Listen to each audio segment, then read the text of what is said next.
How to add text in rectangle in Figma. In today's video, I'll show you how to add text inside rectangle in Figma. Perfect for buttons, banners and UI designs. Let's get started. First, make sure you have downloaded Figma on your device. After that, click on search bar and open Figma app.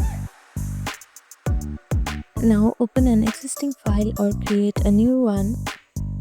Click F on your keyboard to select the frame.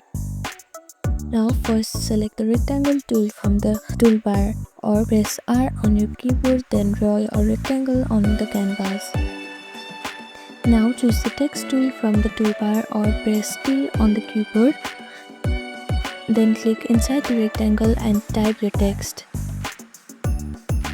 To center the text inside the rectangle, select the both rectangle and the text, then use the alignment tools at the top to center them vertically or horizontally.